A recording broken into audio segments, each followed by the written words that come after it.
भारतम जयतु संस्कृतम।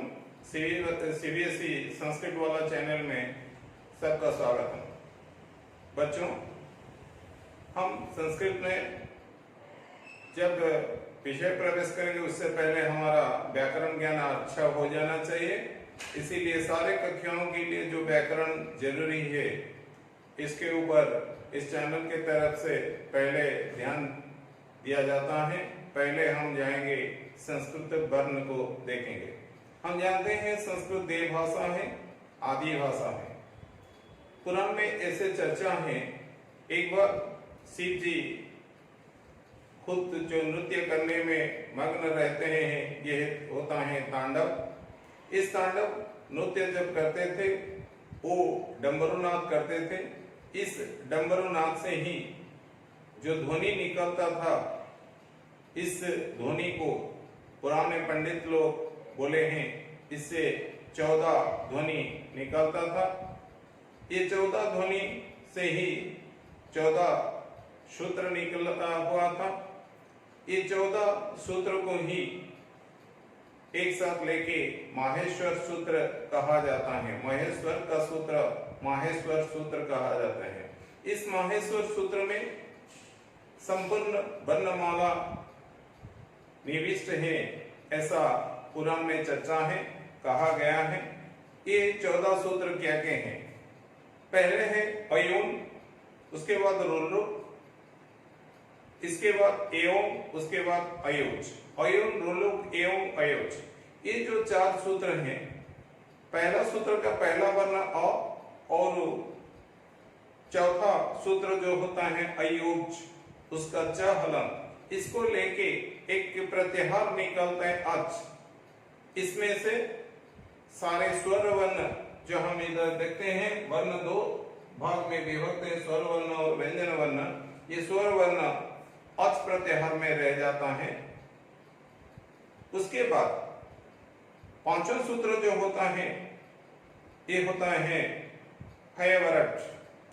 उसके बाद हयवरट के बाद लॉन, न्यामोमणनम, झवय, घड़दस, जबगड़ जड़दस, खफय, चटत, कपय, सससर, हड़, अर्थात चतुर्दश सूत्र का नाम होता है हड़। तो पांचवा सूत्र का स्टार्टिंग लेटर होता है ह, पहला लेटर, और चतुर्दश सूत्र का लास्ट लेटर अंतिम वर्ण होता है ला हलन। इसको लेके जो हल प्रत्याहार निकलता है, चतुर्दश सूत्र ही हल है, और पांचों सूत्रों से चतुर्दश सूत्रों को लेके जो हल प्रत्याहार निकलता है, इसमें पूरा का पूरा व्यंजन वर्ण है, ऐसा कहा जाता है। अर्थात ये जो तांडव नृत्य के समय 14 ध्वनि निकला हुआ था, 14 ध्वनि में ही संपन्न वर्णमाला निविष्ट है। तो हम देख लिए, हम अभी इसका पूरा निकालेंगे, सारे वर्णमाला क्या है।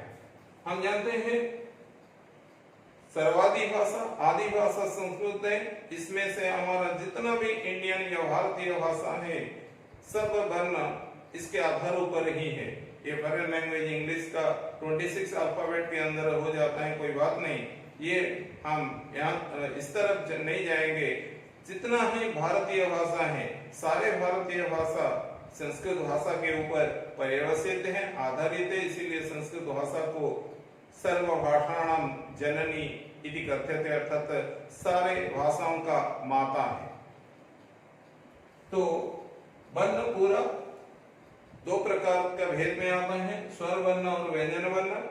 स्वर वर्ण फिर 3 सब डिवीजन में डिवाइड हुआ है, ह्रस्व स्वर, दीर्घ स्वर और प्लुत स्वर। तो मुख्यतः ह्रस्व स्वर और दीर्घ स्वर होता है। तो ह्रस्व स्वर में अब हमारा 4 वर्ण आता है, अ, छोटी, छोटा उ, छोटा उ, अ, छोटा ई, छोटा उ, छोटा उ, ये 4 वर्ण ही इधर रहता है ह्रस्व स्वर में। दीर्घ स्वर में हमारा क्या क्या रहता है? आ, बड़ी, बड़ा उ, बड़ा रू, ए, ऐ, ओ, औ। तो मतलब इधर 8 रहता है। तो इधर 4, इधर 8, इसको मिला के हमारा स्वर वर्ण हो जाता है 12। तो ये 12 स्वर के सिवा प्लुत स्वर होता है जहां ये ह्रस्व स्वर आ मतलब कम समय में जो उच्चारित होता है। दीर्घ स्वर आ, ओ का दीर्घ आ, छोटी ई का बड़ी ई, छोटा ऊ का बड़ा ऊ, छोटा रू का बड़ा रू, ऐसे। तो ह्रस्व स्वर को हम उच्चारण करने के समय में जितना समय लेते हैं, दीर्घ स्वर उससे ज्यादा समय लेना पड़ता है। और आ, ई, उ, रु, रू जैसा। प्लुत स्वर उससे थोड़ा दीर्घ होता है, जैसे ओम, ये होता है हमारा प्लुत स्वर। क्योंकि हम जब ओम उच्चारण करता है, ये तो ओम सारे स्तुतियों से पहले, वेद मंत्र से पहले ओम उच्चारित होते हैं, हम जानते हैं। ये जो ओम उच्चारित होता है, ओम शब्द तो अ उ म तीनों लेटर का मिश्रण है। उसको उच्चारण के समय हम ह्रस्व और दीर्घ स्वर से और ज्यादा समय लेना पड़ता है। ओम जैसा, तो ये प्लुत स्वर कहा जाता है। अभी हम देखेंगे व्यंजन वर्ण। व्यंजन वर्ण में हमारा क्या क्या आता है? पहले स्पर्श वर्ण, जिसको हम वर्गीय वर्ण भी कहते हैं। हम जानते हैं कचट, तप या कुचुट, तुकु कहा जाता है। ये 5 वर्ग में 5 पंचा 25, मतलब जैसा क वर्ग में क ख ग घ हुआ, च वर्ग में च छ ज झ ञ, ट वर्ग में ट ठ ड ढ न, त वर्ग में त थ द ध न और प वर्ग में प फ ब भ म। तो ये कुचुट, तुकु, ये कचट, तप जैसे भी कहने से ये 25 हमारा इधर आ जाता है स्पर्श वर्ण। और उसके बाद आता है अंतस्थ वर्ण। अंतस्थ वर्ण में 4 रहता है, य र ल व, य र ल व, य अंतस्थ ज और य, ये एक ही वर्ण है। र ळ ल जहां जो भी जरूरत होता है एक वर्ण में जाता है। हम कोई प्रांतीय भाषा में फल कहते हैं तो फलम शब्द कोई कहते हैं, तो कोई फलम कहते हैं, जैसे भी हो। ळ ल एक ही वर्ण है, या अंतस्थ या एक ही, इसीलिए अंतस्थ वर्ण कहा जाता है। या र ळ ल, ये 4 वर्ण होता है।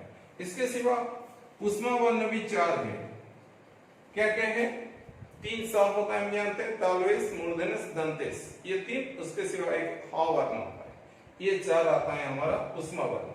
तो इधर मिला के 25, 4 29, 4 33, तो इधर 12 वर्ण, इधर 33 वर्ण, ये टोटल मिला के 25 वर्ण ही वर्णमाला में चलता है। इसके सिवा प्लुत स्वर तो ओम होता है। ऐसे अनुस्वर विसर्ग का ज्यादा प्रयोग रहता है, चंद्र बिंदु का कम प्रयोग रहता है। हमारा जो व्यंजन में आगे 3 कहा जाता है, इसका संस्कृत में ज्यादा प्रयोग अनुस्वर विसर्ग का ही रहता है। अनुस्वर प्रोनाउंसिएशन करने से हमें महलम का स्वर निकलता है मुंह से, बड़कम, फड़म जैसा भी जो भी हम बोलते हैं। अनुस्वर बोलने के अनुस्वर जब जहां लगता है उधर हमारा महलम का प्रोनाउंस निकलता है। और जब हमें विसर्ग लगा देते हैं तब हमारा आधा ह साउंड आता है। जो ह वर्ण हमारा उष्मा वर्ण में आता है ना, 3 स के बाद ह एक व्यंजन वर्ण है, उसी का आधा प्रोनाउंसिएशन जैसा आता है। बालक ह, मुनि ही, ऐसे लता ह का प्रोनाउंसिएशन आता है। तो ये हम वर्णमाला में देखें। स्वर वर्ण 2 प्रकार का होता है, स्वर वर्ण और व्यंजन वर्ण। स्वर वर्ण में 3 डिवीजन होता है, मुख्यतः 2 डिवीजन, 2 भाग। ह्रस्व स्वर में 4, और छोटा ई, छोटा ऊ, छोटा रू। और दीर्घ स्वर में आ, बड़ा ई, बड़ा ऊ, बड़ा रू। इसके सिवा ए, आई, ओ 8 होता है दीर्घ स्वर। प्लुत स्वर होता है ओम जैसा उच्चारण जब हम करते हैं, कोई उससे ज्यादा समय लेते हैं, उसको प्लुत स्वर कहा जाता है। और व्यंजन वर्ण में हम देख लिए स्पर्श वर्ण या वर्गीय वर्ण जिसको कहा जाता है, इसमें 25 वर्ण आ जाते हैं पूरा, क से म तक। उसके सिवा अंतस्थ वर्ण 4 होता है, या रा ला वा, और ऊष्मा वर्ण होता है 4, सा सा सा, मतलब मूर्धन तालव्य मूर्धन दंतेश एवं हा, ऐसे ही 4 वर्ण आता है। तो हमें कोई पूछेगा तो वर्णमाला में कितना वर्ण होता है, हम बोलेंगे 25 वर्ण होता है, इधर 12 इधर 33, 45 वर्ण होता है। तो 4 8 स्वर वर्ण 12 होता है, व्यंजन वर्ण में 33 वर्ण होता है, ऐसे मिला के 45 वर्ण होता है, जो पंचचत्वारिंश संस्कृत में कहा जाता है, पंचचत्वारिंश। तो इसमें से द्वादश वर्ण स्वर वर्ण होता है, और त्रैत्रिंशत् ये होता है हमारा 33 ये होता है व्यंजन वर्ण। तो ये वर्णमाला हम जानते हैं मुख्यतः स्वर वर्ण अपने आप उच्चारण हो सकते हैं, परंतु कोई व्यंजन वर्ण अपने आप उच्चारित नहीं हो सकता है, ये स्वर वर्ण के सहारे से ही उच्चारित होता है। हम जब कहते हैं व्यंजन वर्ण क ख ग, ये सब फलन जैसा अलग कर रहता है। जैसे हम जो माहेश्वर सूत्र में भी हम देख रहे थे अच प्रत्याहार, ये जो च हलंत रहता है ये तो व्यंजन वर्ण है, परंतु अच प्रत्याहार जब हम बोलते हैं अच प्रत्याहार में से हमारा स्वर वर्ण निकलता है। सारे स्वर वर्ण कैसे निकलता है, अ ई उ ण हलंत, अयुन, अयुन से अ ई उ चला गया, मतलब 3 दिखाई देता है, 5 चला गया, 6 चला गया, अ उसका दीर्घ आ, छोटी उसका दीर्घ बड़ी, और छोटा उ उसका दीर्घ बड़ा उ, तो 6 वर्ण चला गया स्वर वर्ण से। और उनके बाद आ गया रुल्लुक, रुल्लुक में छोटा रू और बड़ा रू दोनों आ जाता है, और जो रू कहा जाता है ये एक्चुअली आजकल में प्रयोग में नहीं है, ये भी स्वर वर्ण पहले था, इसका प्रयोग ज्यादा नहीं है, इसीलिए इसको आजकल के जमाने में इसको ग्रहण नहीं किया जाता। तो हमारा पढ़ने जब हम व्याकरण चर्चा करेंगे, हमारा जितना जरूरी है हमारे कक्षाओं के लिए हम इतना ही करेंगे, हम उसके अंदर ज्यादा नहीं जाएंगे, क्योंकि ये आपके लिए बोरिंग हो जाएगा। क्योंकि आप छोटे क्लास में पढ़ते हैं, जो हायर स्टडीज में हायर ग्रामर में जो सब चीजें जरूरत होता है, ये ग्रामर का चर्चा हम आपके सामने नहीं रखेंगे, क्योंकि आपका जितना ग्रामर पढ़ने से ही आपका मतलब सीधी हो जाएगा, आप अच्छे मार्क निकाल देंगे एग्जाम में, इतना ही हम इधर चर्चा करेंगे। तो हम देख लिए, तो हमारा अयोन रुल्लुक के बाद एवं, एवं में भी ए ओ आ गया, इस एवं मतलब इधर ए ओ ही हुआ है, क्योंकि ये दीर्घ स्वर है। जब अयोन कहते थे ह्रस्व के साथ दीर्घ रहता था अयोन में, रुल्लुक में ऐसा ही हुआ, रू दीर्घ रू गया, परंतु जब हम एवं अयोज कहते हैं और 2 सूत्र ए आई गया, एवं में ए हो गया और अयोज में आई हो गया।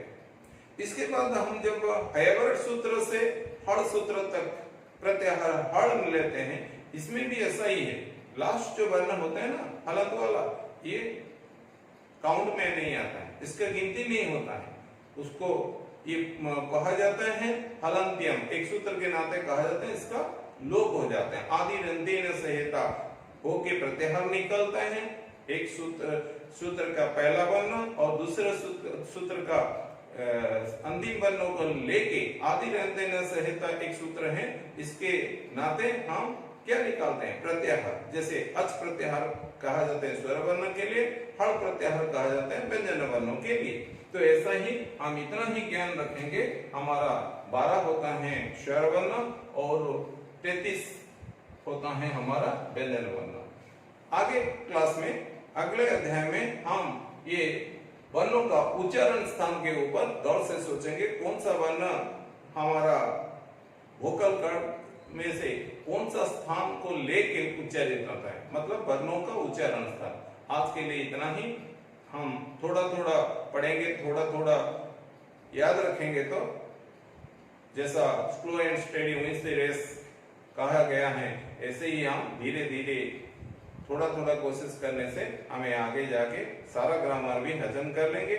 उसके नाते ग्रामर के नाते ही हम लिटरेचर हजम करने के लिए हमें इजी रहेगा। तो इसीलिए आज के लिए इतना ही, आप सबका धन्यवाद।